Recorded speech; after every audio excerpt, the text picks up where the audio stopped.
Hello everyone, welcome back. आज हम पढ़ेंगे breathing and exchange of gases. Human physiology का सेकेंड चैप्टर है ये। इसमें चैप्टर बाकी तो पूरा इजी है, लेकिन ऑक्सीजन डिसोसिएशन कर्व वो सबको बहुत ज्यादा हार्ड जाता है। वो मैं अच्छे से एक्सप्लेन करूंगी। And let's start. Breathing and exchange of gases.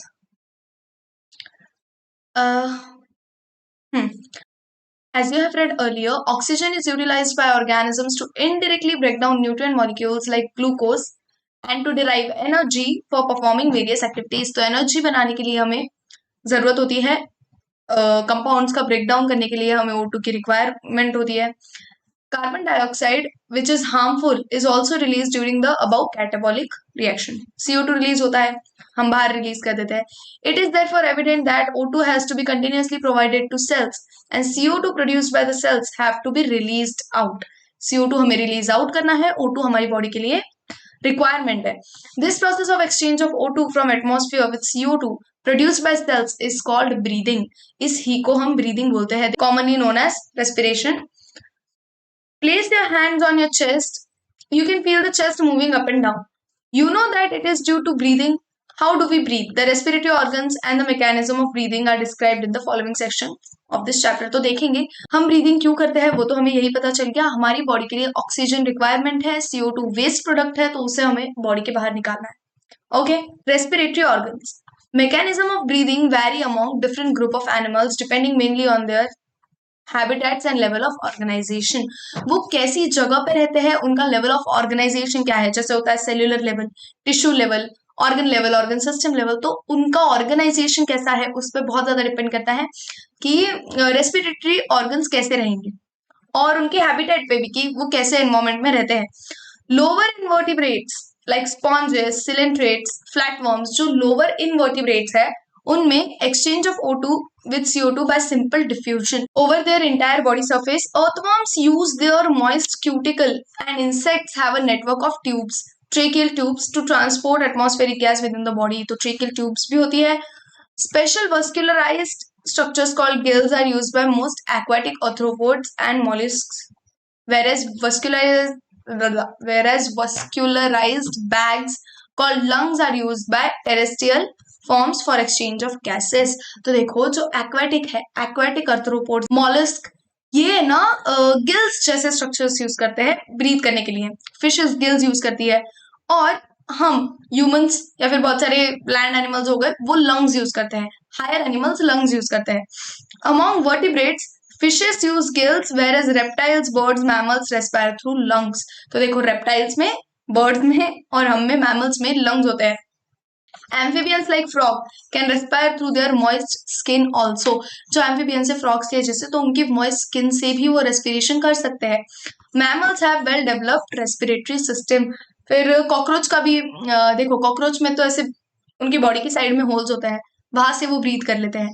तो ऐसे अलग अलग सब में अलग अलग ऑर्गेनाइजेशन होता है। Human respiratory system, we have pair of external nostrils, मतलब नोज अपर लिप्स के ऊपर. It leads to nasal chamber through nasal passage. The nasal chamber opens into pharynx, a portion which is common passage for food and air. ये हमने digestion में भी देखा था कि फूड और एयर के लिए वो कॉमन पैसेज होता है, फेरिंग्स। और ये क्वेश्चन पूछा जा सकता है कि फूड और एयर के लिए कॉमन पैसेज कौन सा है, तो फेरिंग्स, ध्यान से याद रखना। The pharynx opens through लैरिंग्स region into trachea. Larynx is a cartilaginous box which help in sound production. Larynx एक box होता है cartilage का बना हुआ, sound production के लिए sound box बोलते हैं इसे. During swallowing, glottis can be covered by thin elastic cartilaginous flap called epiglottis to prevent entry of food into larynx. देखो, हमारे साउंड बॉक्स में फूड नहीं जाना चाहिए, लैरिंग्स में फूड नहीं जाना चाहिए, उसलिए एक एपिग्लॉटिस नाम का ऐसा फ्लैप होता है। तो वो फ्लैप प्रिवेंट करेगा, जैसे ही हम फूड खाते हैं वो फ्लैप ऐसे बंद हो जाता है और यहाँ से वो फूड नहीं जाने देगा, सीधा फूड हमारे स्टमक में जाएगा। Trachea is a straight tube extending up to mid-thoracic cavity which divides at the level of fifth thoracic vertebrae. अभी ये याद रखना, हमारी आपने लोकोमोशन वो पढ़ा होगा बोन्स, तो आपको पता होगा वर्टिब्रे क्या होती है। वर्टिब्रे ऐसी लाइन, बहुत सारी हड्डियां हैं हमारी vertebral column. Fifth thoracic vertebrae आएगी, जैसे अभी 4 टाइप के अलग अलग वर्टिब्रे होते हैं, सर्विकल, थोरेसिक, लंबार।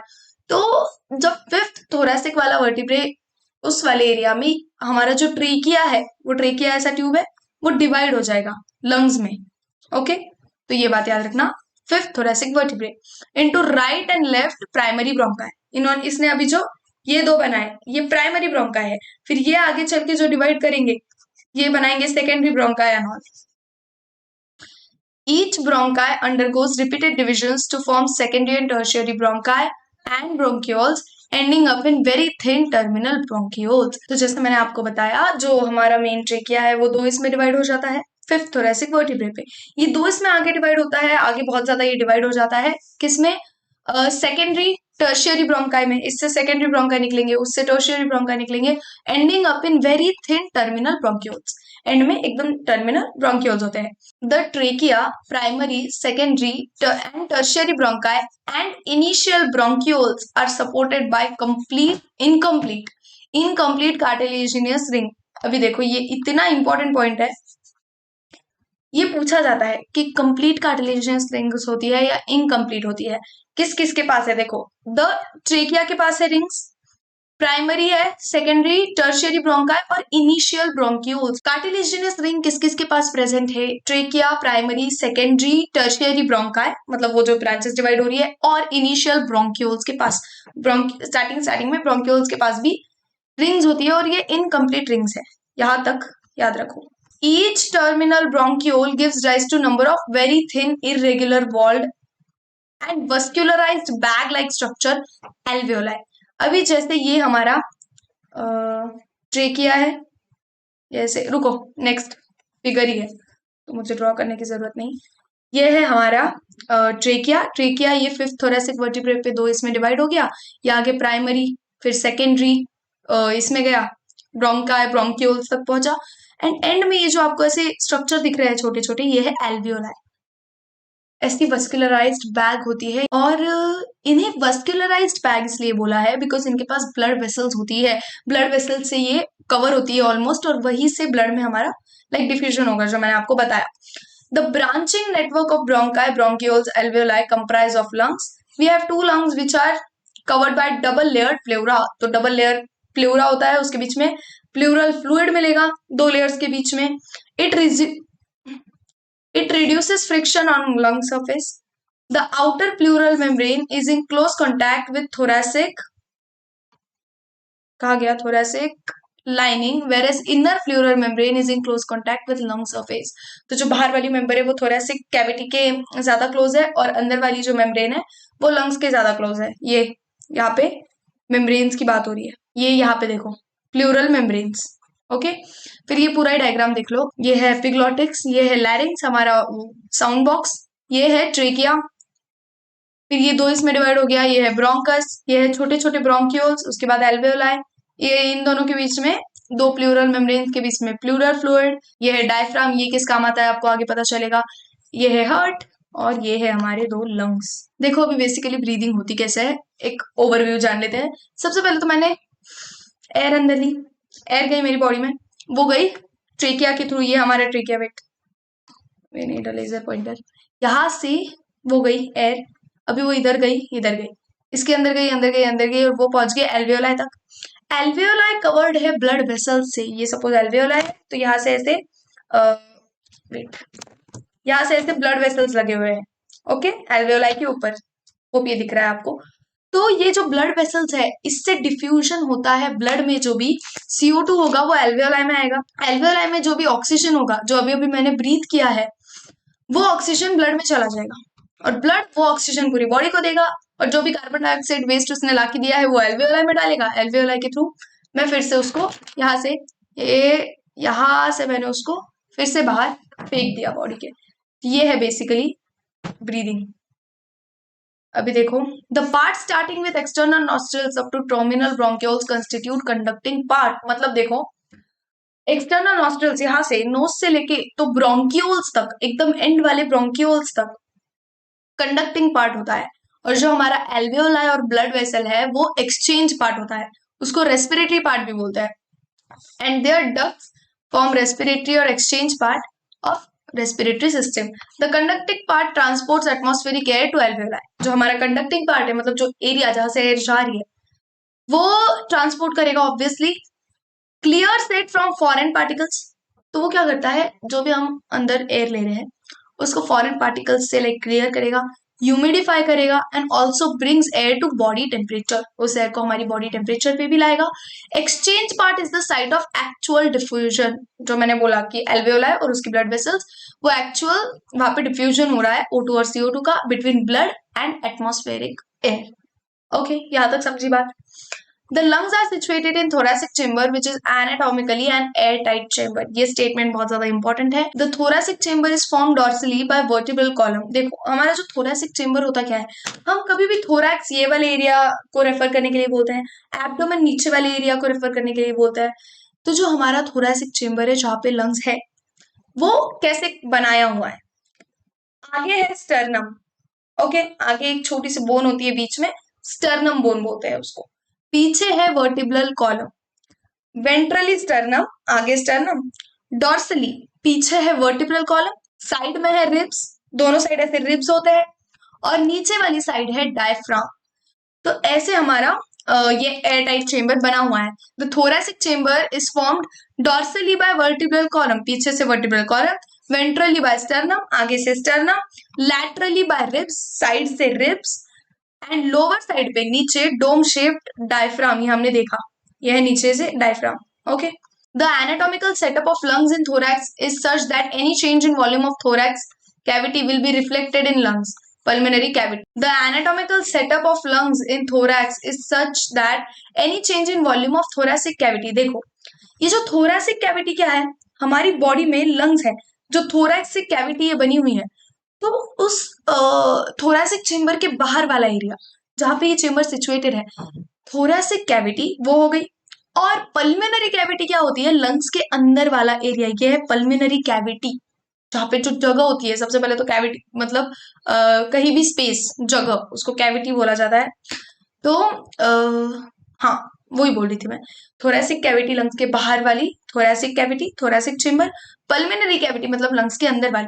तो अगर बाहर थोरैसिक कैविटी में कुछ भी चेंज होगा वॉल्यूम में, तो वो लंग्स में भी हमें देखने मिलेगा, लंग्स को भी वो अफेक्ट करेगा।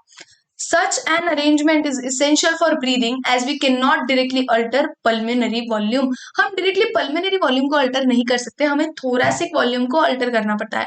आपको आगे पता चलेगा हर एक चीज कि हम breathe क्यों करते हैं। कंटिन्यूसली हमारी मर्जी के बिना भी हम ब्रीथ कर रहे होते हैं, हम नींद में भी ब्रीथ करते हैं, वो हमारी बॉडी का अपने आप मैकेनिज्म है। Okay, respiration involves the following steps. इतनी स्टेप्स होती है। सबसे पहले देखो, ब्रीदिंग और pulmonary ventilation by which atmospheric air is drawn in and CO2 rich alveolar air is released out. Breathing देखो, मैंने सांस ली, मैंने ऑक्सीजन अंदर डाला, मेरी बॉडी के सेल्स को ऑक्सीजन मिलेगा अभी ब्लड से, और जो मैं एयर बाहर छोड़ रही हूँ उसमें CO2 है। Diffusion of gases O2 and CO2 across एल्वेओलर membrane. अभी हमको लंग्स के अंदर जाना पड़ेगा एल्वेओलाई के पास, और हम स्टडी करेंगे कि कैसे O2 और CO2 का एक्सचेंज वहां पे हो रहा है। Transport of gases by blood, ये जो गैसेस है O2 और CO2 ये ब्लड से ट्रांसपोर्ट होती है। Diffusion of O2 and CO2 between blood and tissues. अभी ये जो O2 जा रहा है वो हमें सेल्स को भी देना है, टिश्यूज को भी ले जाके देना है, तो वो डिफ्यूजन कैसे होता है, ब्लड से, ब्लड में जो भी O2 गया वो सारे टिश्यूज के पास पहुंचता है और उनको O2 दे देता है। Okay, utilization of O2 by cells for catabolic reactions and resultant release of CO2। O2 cells के पास पहुंच गया, सेल्स ने अपने काम में O2 यूज कर लिया, एनर्जी बना ली, अभी एक वेस्ट प्रोडक्ट हमारा CO2 बन गया है, तो वो CO2 बन गया, इस CO2 को फिर से ब्लड में देना, और फिर वो ब्लड फिर से एल्वेओलाई के पास लेके जाएगा और बाहर फेंक देंगे हम। ओके, ऐसे होती है ब्रीदिंग। सेल्यूलर रेस्पिरेशन, ये हमने इसमें पढ़ा है, प्लांट क्या था वो, रेस्पिरेशन इन प्लांट्स में, कि सेल्स में कैसे सेल्यूलर रेस्पिरेशन हर जगह होता है। सेल्यूलर रेस्पिरेशन एक बहुत इंपॉर्टेंट प्रोसेस है जो हर जगह होती है। सेल्स अपनी एनर्जी कैसे बनाते हैं वो बताया हुआ है, तो वो आप देख लेना, वो भी लेक्चर रेस्पिरेशन इन प्लांट्स वाला। नेक्स्ट है मैकेनिज्म ऑफ ब्रीदिंग, मतलब अभी देखो, अब ये इतना ज्यादा इंपॉर्टेंट पार्ट है, अगर आपको ये फर्स्ट टाइम में, अगर आपको अभी ये यहाँ समझ गया तो आप ये कभी भी नहीं भूलेंगे। बहुत सारे बच्चों को टर्म्स में भी कंफ्यूजन होता है कि इंटरकोस्टल मसल्स क्या है, फिर थोरैसिक कैविटी का वॉल्यूम, लंग्स का वॉल्यूम, ये चेंज कैसे हो रहे हैं, हम इंस्पिरेशन कैसे करते हैं, एक्सपिरेशन कैसे करते हैं। देखो ओके, रीडिंग से स्टार्ट करते हैं, मैं आपको अलोंग द वे समझाऊंगी। ब्रीदिंग इन्वॉल्व्स टू स्टेजेस होती है. Inspiration during which atmospheric air is drawn in, अंदर ली जाती है, उसको बोलते हैं inspiration. Expiration by which alveolar air is released out, alveoli में जो एयर है उसको बाहर देना, जिसके अंदर CO2 है. The movement of air into and out of lungs is carried out by creating a pressure gradient between lungs and atmosphere. देखो प्रेशर ग्रेडियंट क्या होता है ये दिमाग में डालो. बाहर सपोज बहुत ज्यादा प्रेशर है, अंदर कम प्रेशर है, तो बाहर से अंदर की तरफ एयर आएगी, इसको बोलते हैं प्रेशर ग्रेडियंट. ज्यादा से कम की ओर आना, इसको बोलते हैं प्रेशर ग्रेडियंट, कॉन्सेंट्रेशन ग्रेडियंट. ये याद रखना. अभी देखो बाहर बहुत ज्यादा प्रेशर है, अंदर कम प्रेशर है, हमारी लंग्स में कम प्रेशर है, तो बाहर से एयर अंदर आएगी, राइट. अभी हमारे लंग्स में बहुत ज्यादा प्रेशर हो गया है, तो लंग्स में जब बहुत ज्यादा प्रेशर हो जाता है तब हम एक्सपिरेशन करते हैं, तब हम हवा को बाहर छोड़ेंगे. Okay. Inspiration can occur if the pressure with in lungs intrapulmonary pressure is less than atmospheric pressure. देखो इंट्रापल्मोनरी प्रेशर लंग्स में अगर कम प्रेशर है एज कंपेयर टू बाहर, मतलब बाहर ज्यादा प्रेशर है, तब क्या होगा, इंस्पिरेशन, बाहर के प्रेशर से एयर अंदर आएगी. Okay. That is there is negative pressure in the lungs, lungs में नेगेटिव प्रेशर है with respect to atmospheric pressure. बाहर के एटमॉस्फेरिक में बहुत ज्यादा प्रेशर है, लंग्स में नेगेटिव प्रेशर है, तो अंदर आएगी air. Okay. Similarly expiration takes place when the intrapulmonary pressure is higher than atmospheric pressure. Expiration कब होगा, हम एयर बाहर कब छोड़ेंगे, जब लंग्स में बहुत ज्यादा प्रेशर भर गया है, बहुत प्रेशर हो गया तो अब हम बाहर छोड़ देंगे. Okay. The diaphragm is specialized set of muscles. The diaphragm and specialized set of muscles, external and internal intercostals between the ribs, help in generation of such gradients. देखो अभी ये gradient क्यों बन रहा है, बाहर ज्यादा प्रेशर क्यों है, अंदर कम प्रेशर क्यों है. क्या होता है, ध्यान से सुनो. लंग्स अपनी खुद के वॉल्यूम को एडजस्ट नहीं कर सकता, लंग्स खुद के वॉल्यूम को ज्यादा कम नहीं कर सकता, ज्यादा बड़ा नहीं हो सकता, छोटा नहीं हो सकता, तो ये वो थोरैसिक कैविटी के हेल्प से करता है. थोरैसिक चेम्बर हमारा किसका बना है, रिब्स का. रिब्स के बीच में होते हैं इंटरकोस्टल मसल्स. अब ये हमारे रिब्स है, वेट ये तो लंग बन गया, बट ठीक है. हाँ ये है सपोज लंग्स हमारे, इसके ऊपर ऐसे ऐसे रिब्स होते हैं, रिब्स के यहाँ बीच में प्रेजेंट होते हैं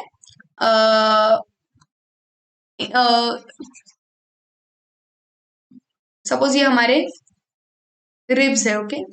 मतलब ये तो लंग्स है, इसके ऊपर ऐसे रिब्स होते हैं, रिब्स के बीच में प्रेजेंट होते हैं हमारे एक्सटर्नल इंटरकोस्टल मसल्स, इसलिए तो मतलब ये यहाँ पे प्रेजेंट होते हैं, और ये बहुत ज्यादा मेन रोल प्ले करते हैं हमारे वॉल्यूम का जो चेंज होता है, अंदर का वॉल्यूम बढ़ा.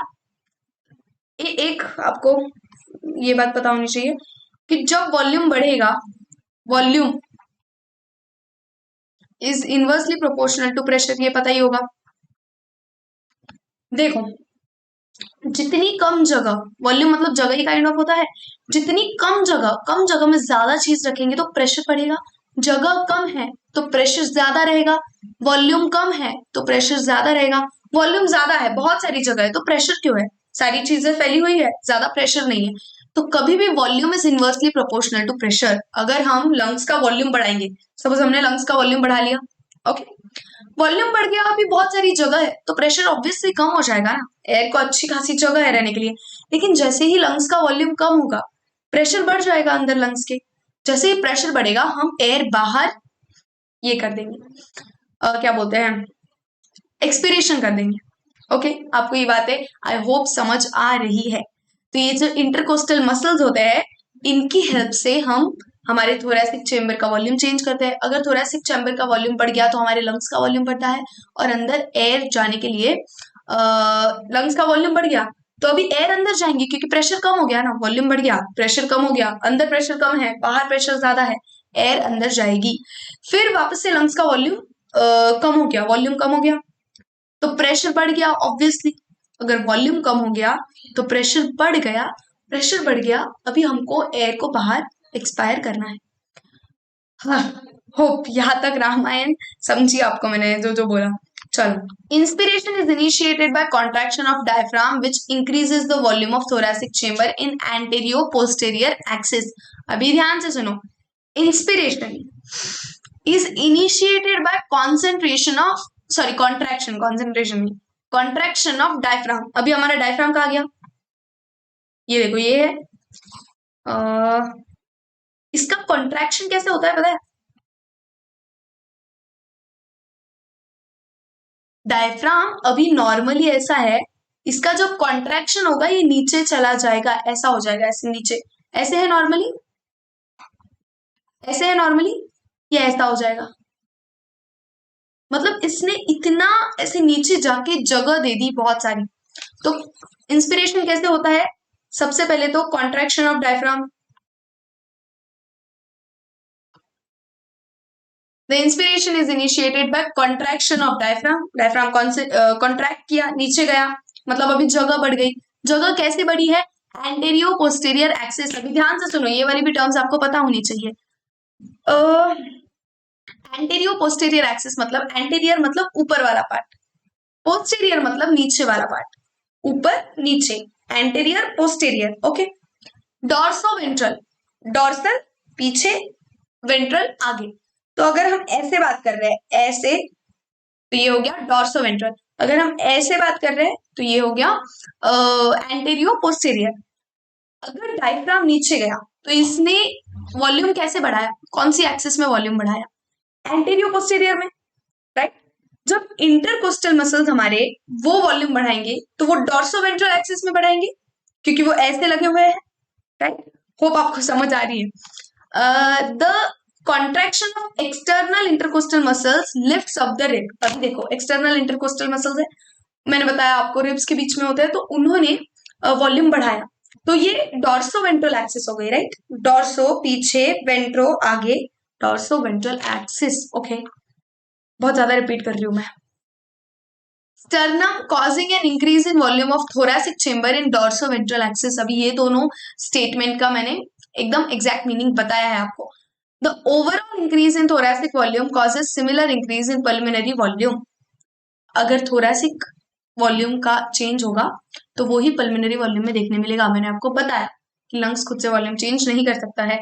And increase in pulmonary volume decreases intra pulmonary pressure.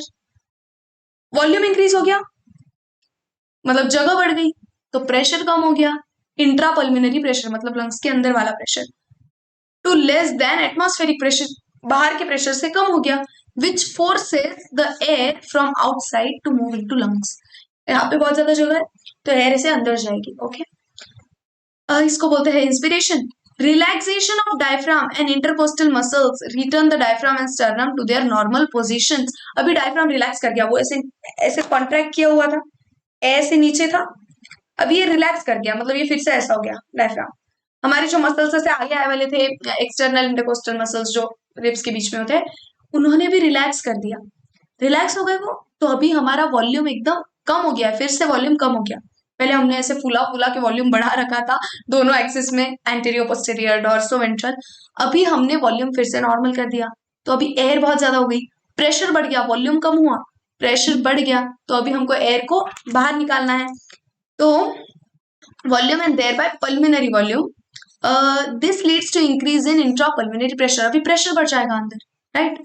above the atmospheric pressure causing expulsion of air from the lungs, expiration। तो अभी बहुत ज्यादा प्रेशर बढ़ गया है, वॉल्यूम फिर से कम हो गया, तो हमको एक्सपिरेशन करना पड़ेगा, एयर को बाहर छोड़ना पड़ेगा।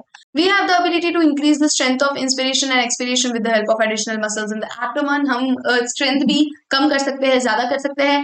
On an average, a healthy human breathes 12 times per minute। एक मिनट में 12 बार ब्रीथ करता है healthy human। The volume of air involved in breathing movements can be estimated using spirometer, which helps in clinical assessment of pulmonary functions। जो हम air breathe करते हैं उसका volume हम मेजर कर सकते हैं स्पायरोमीटर से, ओके। अभी आपको वॉल्यूम्स और कैपेसिटीज पढ़ना है। हाँ देखो, रेस्पिरेटरी वॉल्यूम्स एंड कैपेसिटीज ये इंपॉर्टेंट है, इसके पहले ये देख लेते हैं।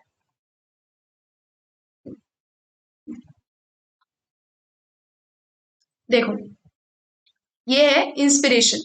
इंस्पिरेशन में क्या हुआ, हमारा डायफ्राम नीचे आ गया है, ये कोस्टल मसल्स, ये इंटरकोस्टल मसल्स ऊपर हो गई है, ओके। एयर इंटर कर गई, यहाँ पे बहुत जगह हो गई थी इसलिए ना, डायफ्राम रिलैक्स हो गया इधर, इधर जगह कम हो गई तो सारी एयर को बाहर जाना पड़ा। ये देखो ये भी इधर हो गई। तो यही है जो मैंने आपको बोला, वही है। ये डायग्राम एक बार ध्यान से देख लो आप। एंड आगे बढ़ते हैं।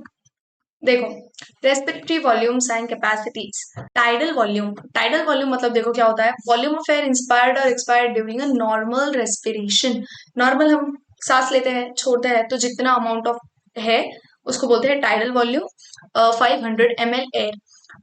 हेल्दी मैन कैन इंस्पायर और expire approximately 6000 to 8000 ml air per minute. एक मिनट में एक नॉर्मल हेल्दी इंसान इतना ये कर सकता है। इंस्पिरेटरी रिजर्व वॉल्यूम, अभी ये देखो क्या है, additional volume of air person can inspire by forcible inspiration. हम नॉर्मल ब्रीथ कर रहे हैं, अगर हमें बहुत जैसे क्या बोलते हैं उसे, ओमकार करने में हम बहुत ज्यादा एयर ऐसे भर लेते हैं अंदर, तो वो जो एक्स्ट्रा एयर हम भर सकते हैं उसको बोलते हैं इंस्पिरेटरी रिजर्व वॉल्यूम। बहुत सारी एक्स्ट्रा एयर हमने अंदर ले ली, वो होता है this averages 2500 ml to 3000 ml। Okay, expiratory reserve volume मतलब कितनी एक्स्ट्रा एयर हम बाहर एक्सपायर कर सकते हैं एक्स्ट्रा। नॉर्मल इसमें तो हम 500 कर रहे हैं, और कितनी, तो उसको बोलते हैं एक्सपिरेटरी रिजर्व वॉल्यूम। ये है अराउंड 1000 से 11,000 तक, सॉरी 1000 से 1100 तक। ओके, 11,000 नहीं। रेजिडुअल वॉल्यूम, अभी रेजिडुअल वॉल्यूम क्या है, यहाँ से आपको थोड़ा सा और ध्यान देना है। यहाँ पे अभी इसके बाद कैपेसिटी शुरू होने वाली है, ये सब कनेक्टेड है। रेसिडुअल वॉल्यूम है volume of air remaining in lungs even after forcible expiration. हमने बहुत ज्यादा जोर से एक्सपायर किया, हमको लग रहा है कि पूरी ही एयर हमारी जितनी कैपेसिटी थी उसके हिसाब से हमने बाहर ऐसे छोड़ दी, लेकिन तो भी हमारे लंग्स में जो एयर का अमाउंट बच जाता है वो कभी भी नहीं निकल सकता है हमारी लंग्स से, वो लाइक परमानेंटली हमारी लंग्स में होता है, उसको बोलते हैं रेजिडुअल वॉल्यूम। ये बचा रहेगा हमारी लंग्स में। Okay, this averages 1100 to 1200 ml, 1100 से 1200 ml। By adding up few respiratory volumes described above, one can derive various pulmonary capacities which can be used in clinical diagnosis। ये जो capacities है ये clinical diagnosis में हमारी help करेगी। देखो, inspiratory capacity क्या होती है, हम कितना मैक्सिमम इंस्पायर कर सकते हैं। मैंने नॉर्मल इंस्पायर किया तो मैंने कितना किया, टाइडल वॉल्यूम कर लिया, प्लस जो मैं एक्स्ट्रा भी इंस्पायर कर सकती हूँ वो है IRV। तो मैक्सिमम में कितना इंस्पायर कर सकती हूँ, PV plus IRV। Okay, then वही same expiratory capacity TB plus ERV, कितना मैक्सिमम में एक्सपायर कर सकती हूँ। फंक्शनल रेजिडुअल कैपेसिटी, अभी ये बहुत इंपॉर्टेंट है, volume of air that will remain in lungs after normal expiration. अभी देखो रेजिडुअल वॉल्यूम क्या था, हमने एकदम फोर्स से एक्सपिरेशन किया, अभी जो लंग्स में वॉल्यूम परमानेंटली है वो कभी निकल ही नहीं सकता, वो है रेजिडुअल वॉल्यूम।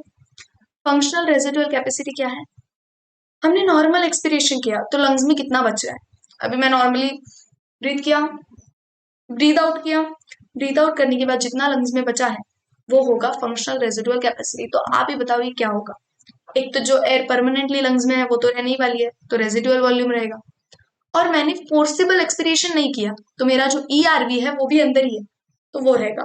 ओके, तो ये हमारा फंक्शनल रेजिडुअल कैपेसिटी, ये नॉर्मली हमारे लंग्स में होती है। देन है वाइटल कैपेसिटी। देखो वाइटल कैपेसिटी क्या है, the maximum volume of air a person can breathe in after forced expiration. मैंने जोर से फोर्स से एकदम एक्सपिरेशन किया, अभी लंग्स में मेरे सिर्फ रेजिडुअल वॉल्यूम बचा है, बाकी खाली है लंग्स, अभी मैं कितना इंस्पायर कर सकती हूँ। ओके, तो जोर से ऐसे एक्सपिरेशन करने के बाद हम कितना इंस्पायर कर सकते हैं, हमने ERV भी निकाल दिया तो वो भी लेना पड़ेगा, राइट। TB तो हम लेंगे ही, नॉर्मल हमारा ब्रीदिंग में नॉर्मल TB तो होता ही है, टाइडल वॉल्यूम, और IRV हमने जो एक्स्ट्रा भी ले सकते हैं IRV वो, तो इन तीनों को मिला के बनता है वाइटल कैपेसिटी। ओके, अभी लास्ट है टोटल लंग कैपेसिटी, ये बहुत इंपॉर्टेंट है। देखो टोटल लंग कैपेसिटी क्या होता है, मैंने बहुत फोर्स से एक्सपिरेशन किया, मतलब मैंने सारा जितना कुछ है सब निकाल दिया, लेकिन रेजिडुअल वॉल्यूम नहीं निकल सकता, तो वो तो अभी भी मेरे लंग्स में है, तो रेजिडुअल वॉल्यूम प्लस, अभी देखो रेजिडुअल वॉल्यूम लंग्स में ही है, अभी और मैं कितना इंस्पायर कर सकती हूँ, मैक्सिमम फोर्स एक्सपिरेशन के बाद एक इंसान कितना इंस्पायर कर सकता है उसको बोलते हैं टोटल लंग कैपेसिटी, मतलब इंस्पिरेशन के बाद, एकदम फोर्स्ड इंस्पिरेशन के बाद कितना बचा है मेरे लंग्स में, कितना वॉल्यूम भर सकती हूँ मैं अंदर, तो वो है कितना होगा। आरवी वो तो लंग्स में ही रहेगा। टीवी हमने ब्रीथ किया तो लिया, हमने जोर से इंस्पिरेशन किया तो आईआरवी भी आ जाएगा, और पहले हमने जोर से एक्सपिरेशन कर रखा था तो हमारा ईआरवी बाहर निकल गया था, उसको भी ले लिया, तो ये सब मिला के बन गया हमारा total lung capacity. Total lung capacity को residual volume plus vital capacity भी बोलते हैं। क्यों? क्योंकि रेजिडुअल वॉल्यूम ये और वाइटल कैपेसिटी हमारा ईआरवी टीवी आईआरवी है, ERV TV IRV, simple. Next देखो एक्सचेंज ऑफ गैसेस, अभी यहाँ से बहुत इंपॉर्टेंट चीजें शुरू हो रही है, ध्यान दो। Alveoli are primary sites of exchange of gases. Alveoli में होगा कैसे, मैंने बताया कि मैंने आपको बताया था ना, अभी हमारा एल्वेओलाई जो है वो ऐसा बैग है, उस पर ब्लड वेसल्स लगे हुए हैं, तो ये जो ब्लड वेसल है और ये एल्वेओलाई है, इसमें डिफ्यूजन होता है, इनकी जो वॉल्स है उसके थ्रू चीजें पास होती है, और ऐसे ही गैसेस का हम एक्सचेंज कराते हैं। Exchange of gases also occur between blood and tissues. O2 and CO2 are exchanged in these sites by simple diffusion, mainly based on pressure concentration gradient. जहाँ पे कम है, अभी टिश्यूज में ऑक्सीजन कम होगा, टिश्यू को ऑक्सीजन की जरूरत है, तो फिर ऑब्वियसली टिश्यू में कम है, ब्लड में ज्यादा है, ब्लड दे देगा टिश्यू को। टिश्यू के पास बहुत सारा CO2 है, उसने वेस्ट प्रोडक्ट बना रखा है, ब्लड में नहीं है तो वो ब्लड को दे देगा, ऐसा उनका कॉन्सेंट्रेशन ग्रेडियंट पे गेम चलता है। Solubility of gases as well as thickness of membranes involved in diffusion are also some important factors that can affect the rate of diffusion. ये सारी चीजें भी डिफ्यूजन के रेट को अफेक्ट करती है। जैसे मेम्ब्रेन कितनी थिक है, अभी जैसे एल्वेओलाई है, हमारी ब्लड वेसल्स है एल्वेओलाई पे, तो उनमें कितना डिस्टेंस है, मेम्ब्रेन कितनी थिक है, जा सकते हैं या नहीं, वो सारी चीजों पे। Pressure contributed bye an individual gas in a mixture of gases, बहुत सारे गैसेस का मिक्सचर है, उसमें एक इंडिविजुअल गैस सपोज ऑक्सीजन ने कितना प्रेशर कंट्रीब्यूट किया है, उसको बोलते हैं partial pressure of oxygen. Oxygen का अकेले का pressure is called partial pressure and is presented as small p, और जो भी हमारा एलिमेंट है, for partial pressure of these two gases in atmospheric air and two sites of diffusion are given. अभी ये पार्शियल प्रेशर का table आपको बहुत ज्यादा इंपॉर्टेंट है, ये याद रखना। देखो ये टेबल, ये रट लो, कुछ भी कर लो, बिकॉज ये टेबल एक बार आपको याद हो गया तो आपको बहुत सारे क्वेश्चंस इजी हो जाएंगे।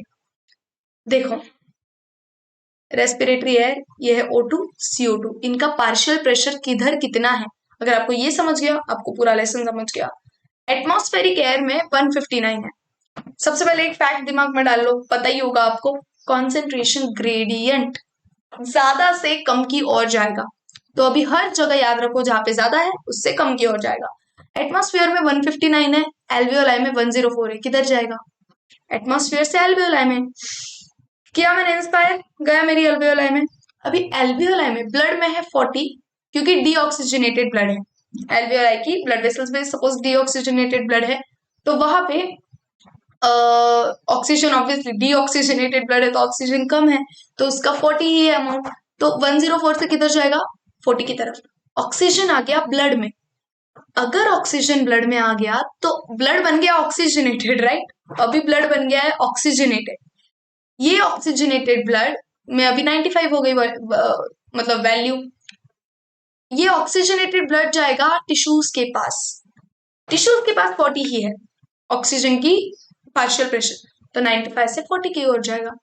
अभी देखो टिश्यूज में हमारा कार्बन डाइऑक्साइड कितना है, यहाँ से हमको ऐसे उल्टा जाना है, क्योंकि टिश्यूज में कार्बन डाइऑक्साइड ज्यादा है तो ये ब्लड में चला गया, अभी ब्लड बन गया डीऑक्सीजनेटेड, डीऑक्सीजनेटेड ब्लड बन गया, मतलब ये इधर तो इज इक्वल्स टू है दोनों इसमें, तो डीऑक्सीजनेटेड ब्लड बन गया, अभी इसमें 45 हो गई है मात्रा, फिर ये इधर जाएगा एल्वियोलाई में चला जाएगा, क्योंकि एल्वियोलाई में कम है कॉन्सेंट्रेशन ग्रेडियंट, राइट, तो एल्वियोलाई में CO2 कम है, तो ब्लड से एल्वियोलाई में चला गया डीऑक्सीजनेटेड ब्लड से, और देखो ये वही हो रहा है, अगर आपको बात समझ में आ रही है तो देखो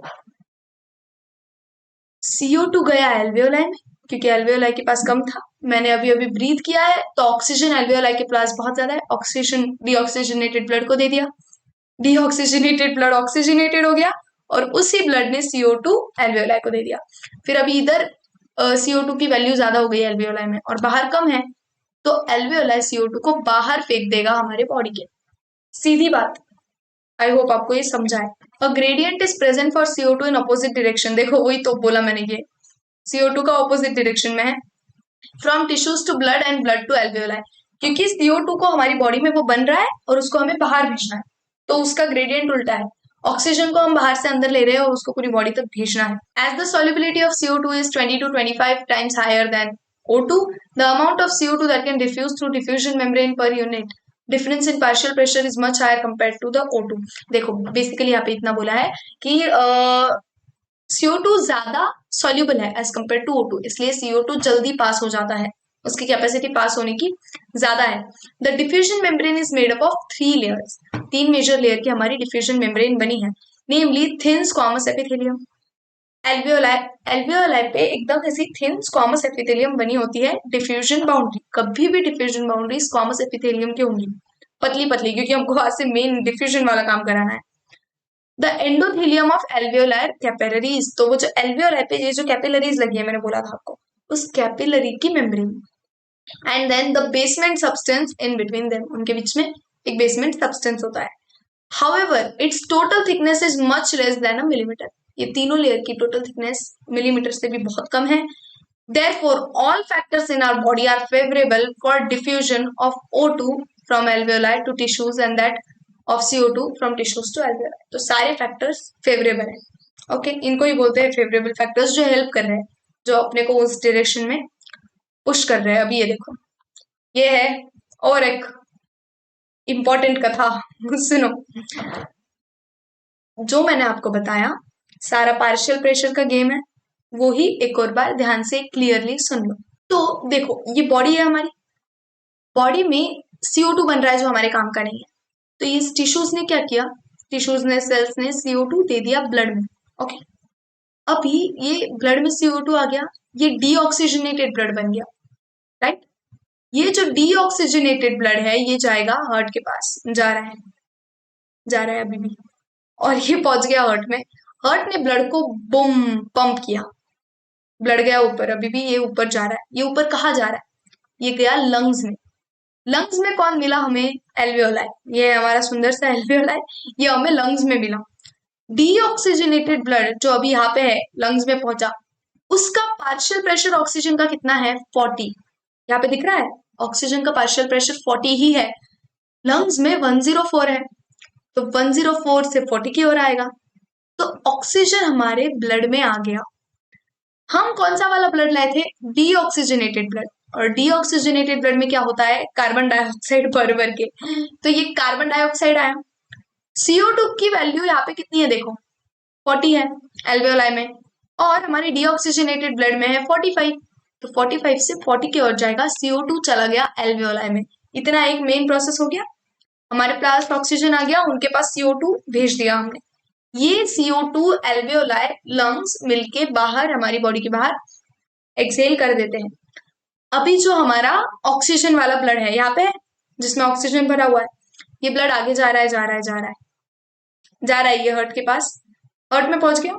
हार्ट ने फिर से ब्लड को पंप किया, बूम, अभी ये ब्लड जा रहा है बॉडी के पास, तो ये अभी भी जा रहा है, और ऐसे सारी कैपिलरीज एंड ऑल सब में फैल जाएगा, बॉडी के हर एक ऑर्गन तक जाएगा, और फिर से ऑक्सीजन लेके ये दे देगा बॉडी के सेल्स को। बॉडी के सेल्स ने तब तक CO2 बना ही रखा होगा कचरा, ये CO2 कचरा इधर दे दिया जाएगा, फिर से साइकिल रिपीट। तो आपको यहाँ पे हर्ट का भी रोल पता चल गया कि हर्ट मेनली कर क्या रहा है। नेक्स्ट ये देखो, ये भी एक इम्पोर्टेंट है, डायग्राम ऑफ एल्वियोलस। हाँ, डिफ्यूजन बाउंड्री कितनी है, हमने देखा था एक पतली लेयर होती है एल्वियोलाई की, स्क्वामस एपिथेलियम, ये है एंडोथेलियम, हमारे ब्लड वेसल की एंडोथेलियम अंदर वाली, और ये जो उनके बीच में येलो येलो चीज दिख रही है वो है basement substance. Alveolar wall 1 cell thick, obviously हम एक सेल थिक ही है वो, ज्यादा हमने ऐसी बहुत थिक वॉल्स नहीं बनाई है, अनारकली को नहीं चिनवाना है यहाँ पे, बिकॉज वही तो हमें डिफ्यूजन कराना है, तो हमें पतली वॉल चाहिए। ओके, अभी देखो ये रेड ब्लड सेल्स है, इनका भी रोल आपको पता चलेगा, हीमोग्लोबिन एंड ऑल। तो ये है हमारे RBC। Transport of gases, gases का ट्रांसपोर्ट कैसे होता है, अभी ये जो इतना इतना पैराग्राफ है ये भी बहुत ज्यादा इंपॉर्टेंट है, तो ये भी ध्यान से पढ़ो, यहाँ से भी आते हैं question. Blood is medium of transport for O2 and CO2, इससे ब्लड ट्रांसपोर्ट होता है। About 97% of O2 is transported by RBCs in blood. Oxygen के ट्रांसपोर्ट में मेनली 97% ब्लड मतलब आरबीसी से ट्रांसपोर्ट होता है। The remaining 3% of O2 is carried in dissolve state through plasma. जो प्लाज्मा होता है उससे कैरी होता है बचा हुआ 3%, लाइक मामूली। Nearly 25% of CO2 is transported by RBCs. ये देखो ये कितना बड़ा डिफरेंस है। ब्लड हमारा 97% आरबीसी से हो रहा है, लेकिन CO2 सिर्फ 20 to 25%, whereas 70% of it is carried as bicarbonate. ये भी आपको पता चलेगा, बाइकार्बोनेट के फॉर्म में ये CO2 ट्रांसफर होता है। About 7% of CO2 is carried in dissolve state through plasma. Okay, next है ट्रांसपोर्ट ऑफ ऑक्सीजन। ऑक्सीजन का ट्रांसपोर्ट कैसे होता है? अभी देखो, haemoglobin is red coloured ion containing pigment present in RBCs.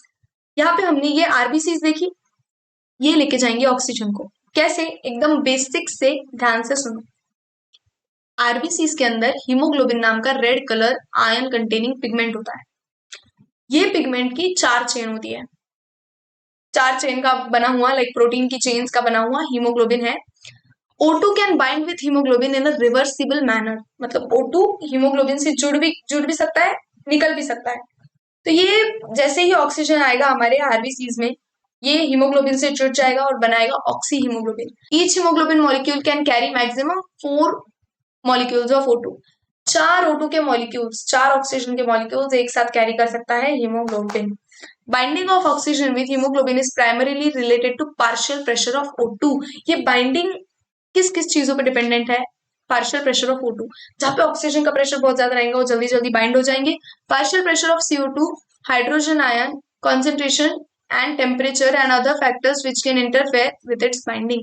तो ये सारे फैक्टर्स होते हैं। देखो, partial pressure of O2, CO2, hydrogen ion concentration, temperature, इन सारी चीजों पे डिपेंड करता है। अभी देखो, a sigmoid curve is obtained when percentage saturation of hemoglobin with O2 is plotted against partial pressure of O2।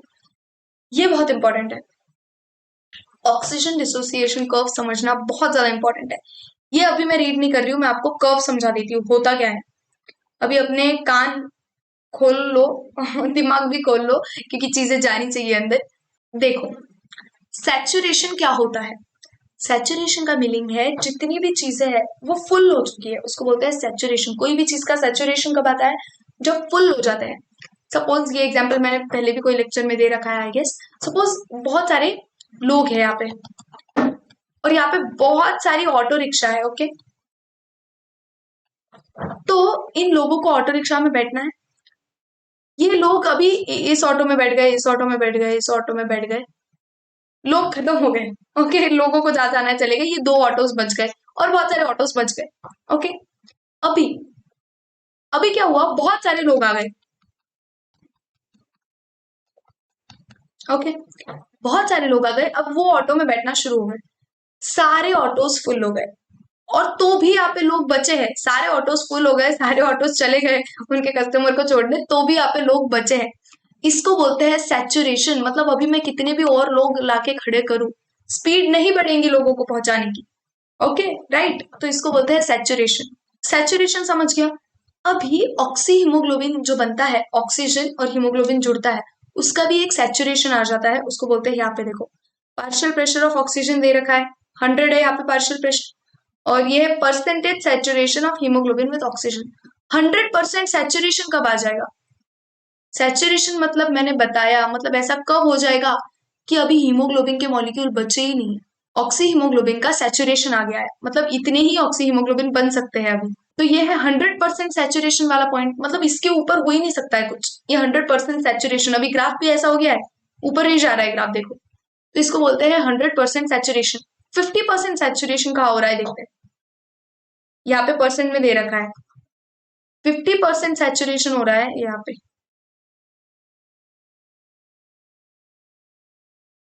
दिख रहा है ये आपको? ये वाला पॉइंट है जहां पे 50% सैचुरेशन हो रहा है, इसको बोलते हैं सिग्मोइड कर्व। ये जैसा एस है उसको बोलते हैं सिग्मोइड कर्व।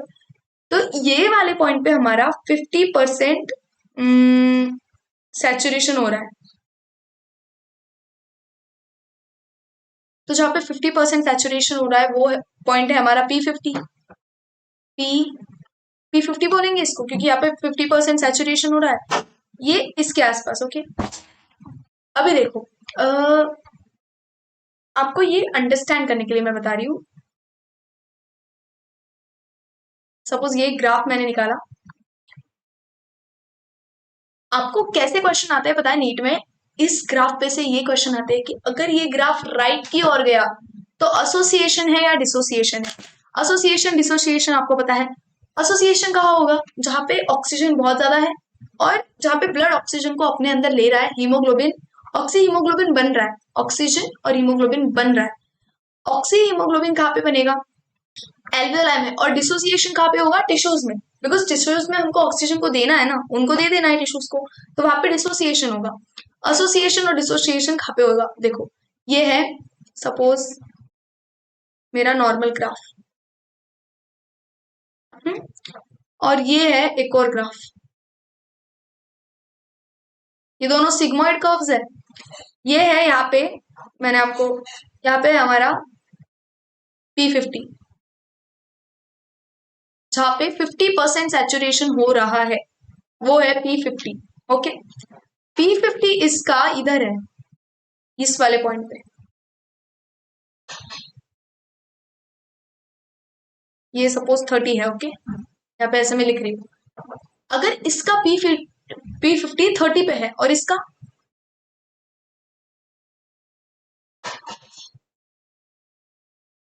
P50 सपोज 60 पे है। ओके, तो 50% सैचुरेशन, सैचुरेशन क्या होता है कि फटाफट भर जाना। बहुत सारा हीमोग्लोबिन था, वो सब ऑक्सीजन से भर गया, सैचुरेशन आ गया। P50 मतलब आधा सैचुरेशन आ गया, 50%। 50% सैचुरेशन यहाँ पे इतनी ही 30 ही कॉन्सेंट्रेशन में आ रहा है। यहाँ पे देखो, पार्शियल प्रेशर ऑफ ऑक्सीजन 30 है, ऑक्सीजन का पार्शियल प्रेशर, तो ही सैचुरेशन हो गया। मतलब यहाँ पे एसोसिएशन हो रहा है, कम ऑक्सीजन की कॉन्सेंट्रेशन में भी सैचुरेशन आ गया है 50%, तो यहाँ पे हो रहा है एसोसिएशन। मतलब ऑक्सी हीमोग्लोबिन बन रहा है, यहाँ पे एसोसिएशन होगा। और यहाँ पे इतनी सारी कॉन्सेंट्रेशन है, 60 कॉन्सेंट्रेशन होने के बाद कहीं 50% हमें सैचुरेशन मिल रहा है। ज्यादा कॉन्सेंट्रेशन देने के बाद कहीं सैचुरेशन मिल रहा है, मतलब यहाँ पे एसोसिएशन नहीं हो रहा होगा, एज कंपेरिजन डिसोसिएशन हो रहा होगा यहाँ पे। हम ऐसा बोल सकते हैं ना, बिकॉज देखो यहाँ पे ऑक्सीजन जुड़ना नहीं चाहता है शायद। देखो बेसिक सी बात है, जहां इतना सारा ऑक्सीजन है, ये ऑक्सीजन का पार्शियल प्रेशर है, यहाँ पे 60 इतना ज्यादा ऑक्सीजन है, तो तब जाके सैचुरेशन आ रहा है। 30 40 50 तब तक सैचुरेशन नहीं आया, 60 की जब हम कॉन्सेंट्रेशन प्रोवाइड कर रहे हैं तब जाके सैचुरेशन आ रहा है। यहाँ पे 30 में ही सैचुरेशन आ गया, मतलब ऑक्सी हीमोग्लोबिन बनना चाहता है यहाँ पे, तो यहाँ पे एसोसिएशन हो रहा है, यहाँ पे डिसोसिएशन एज कंपैरिजन, कंपैरिजन में बोल रहे हैं, तो ऑब्वियसली ये वाले कर्व में डिसोसिएशन हो रहा है। तो कर्व जैसे जैसे नीचे झुकेगा, अब सपोज मैंने एक और कर्व निकाल दिया, ये वाला कर्व जैसे जैसे राइट साइड जा रहा है, ये डिसोसिएशन की तरफ जा रहा है, इसने तो P50 हिट भी नहीं किया, मतलब कर्व सपोज राइट साइड जा रहा है। ओके, मतलब ये डिसोसिएशन की तरफ जा रहा है, यहाँ पे सैचुरेशन नहीं हो रहा है, समझ रहे हो? और कर्व सपोज ऊपर की तरफ जा रहा है। अभी इसमें P50 कहाँ पे हिट हुआ? ये P50 है, ये इसमें यहाँ, वेट ब्लू वाले से करेंगे, ये P50 इसमें यहीं पे हिट हो गया। जस्ट 20 की कॉन्सेंट्रेशन पे ही हमारा P50 हिट हो गया है। मतलब यहाँ पे ऑक्सीजन ऑक्सी हीमोग्लोबिन बनना चाहता है, यहाँ पे एसोसिएशन हो रहा है। आपको इतना मीनिंग समझा? सैचुरेशन टर्म का मीनिंग समझा, एसोसिएशन डिसोसिएशन समझा? अगर नहीं समझा तो फिर से देखो, आपको समझ जाएगा। तो वही, तो ये P50 हमें थोड़ा सा इंपॉर्टेंट है यहाँ पे, और एनसीईआरटी में इतना क्लियरली दे नहीं रखा है, बट ये ग्राफ दे रखा है, उतनी ही बहुत बड़ी बात है। ये ग्राफ बहुत इंपॉर्टेंट है, बच्चों को समझ नहीं आता है। देखो, ट्रांसपोर्ट ऑफ कार्बन डाइऑक्साइड का ट्रांसपोर्ट कैसे होता है, ये एक और अभी इंपॉर्टेंट टॉपिक है। इसका ऐसे सिंपल सटीक नहीं है, ऑक्सीजन जैसा इधर भी थोड़ा सा है घोल। देखो, CO2 is carried by haemoglobin as carbamino haemoglobin. अभी देखो, एक बार क्या हुआ था, जैसे ऑक्सी हीमोग्लोबिन होता है, वैसे ऑप्शन में दे देते हैं कि कार्बोक्सी हीमोग्लोबिन, मतलब CO2 कैसे ट्रांसपोर्ट होता है, तो कार्बोक्सी हीमोग्लोबिन ऐसे दे देते हैं, लेकिन वो आंसर नहीं होता, कार्बेमिनो हीमोग्लोबिन। ये है answer.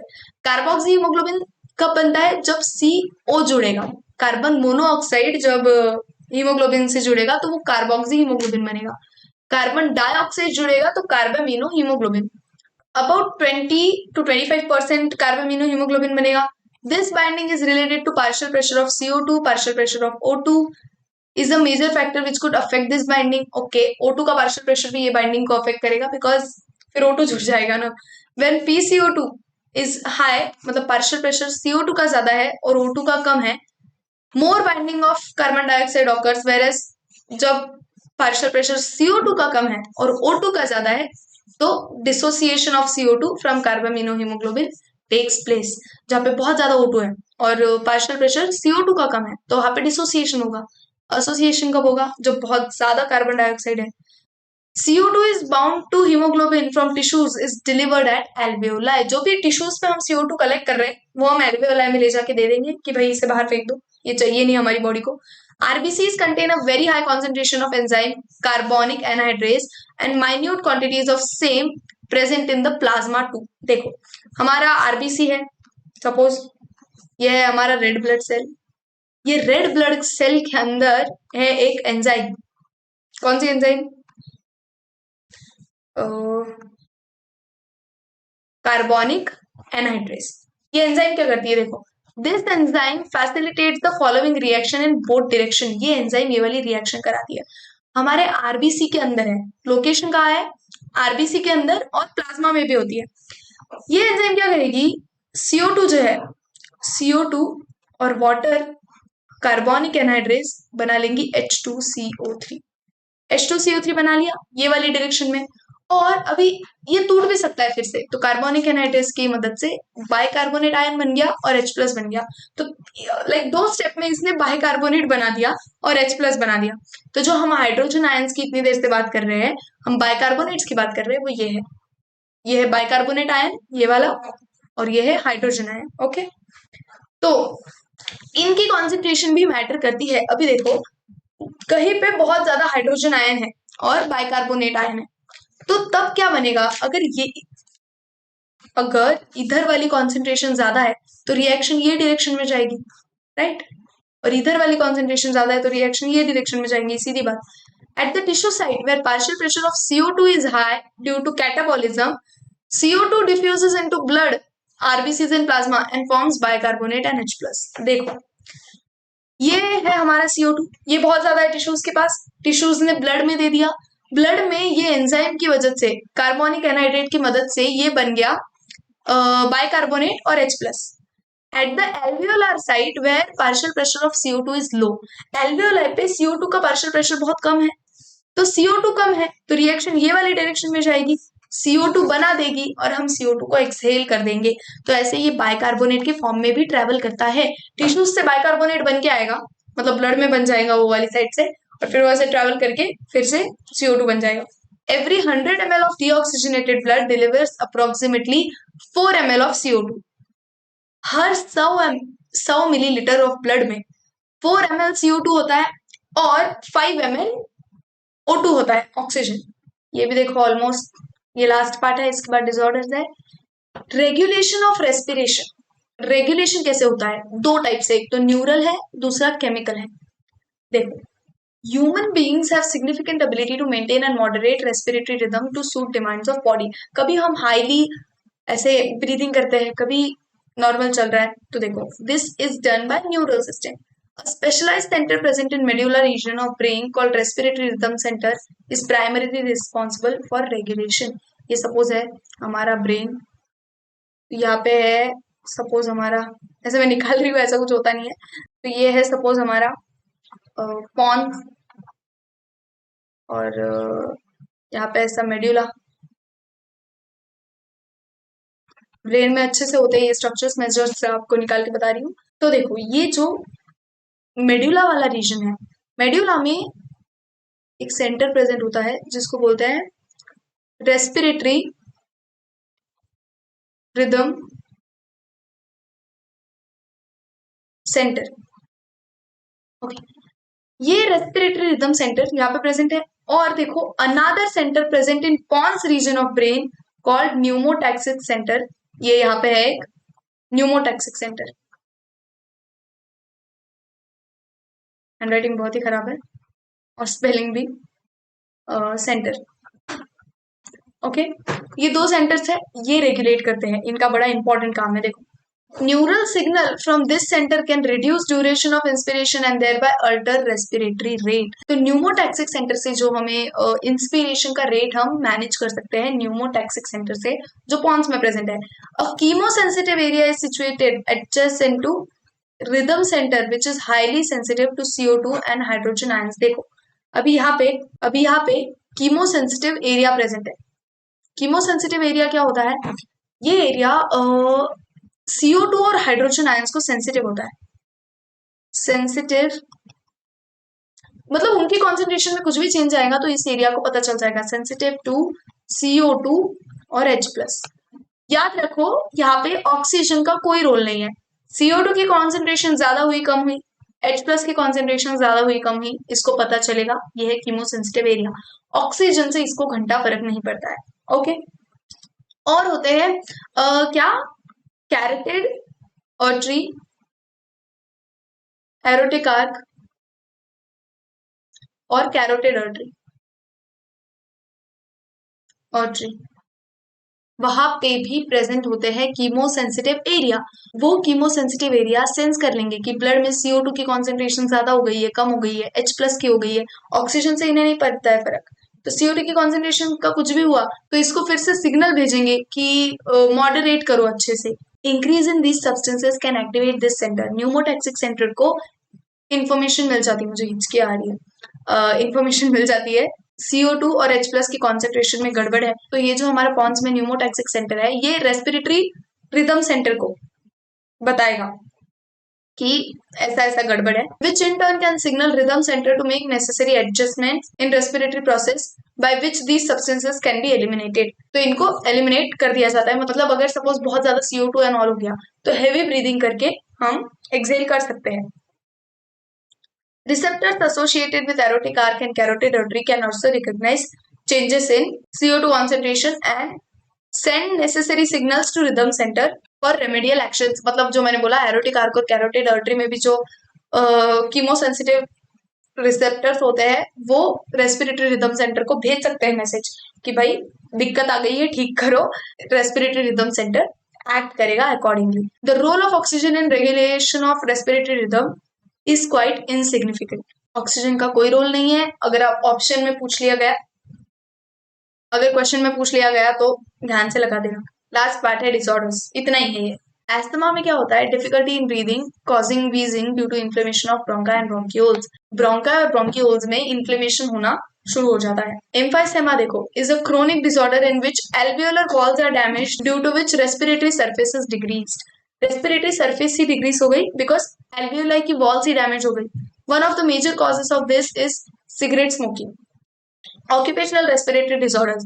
In certain industries, especially those involving grinding or stone breaking, so much dust is produced that defense mechanism of body cannot fully cope with the situation. Long exposure can rise to inflammation, leading to fibrosis, proliferation of fibrous tissue, मतलब बहुत ज्यादा उनका grow हो जाना, and thus causing serious lung damage। तो फिर lungs में serious damage हो जाता है।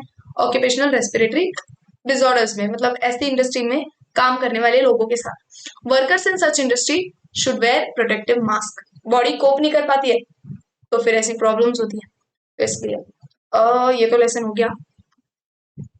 Thank you.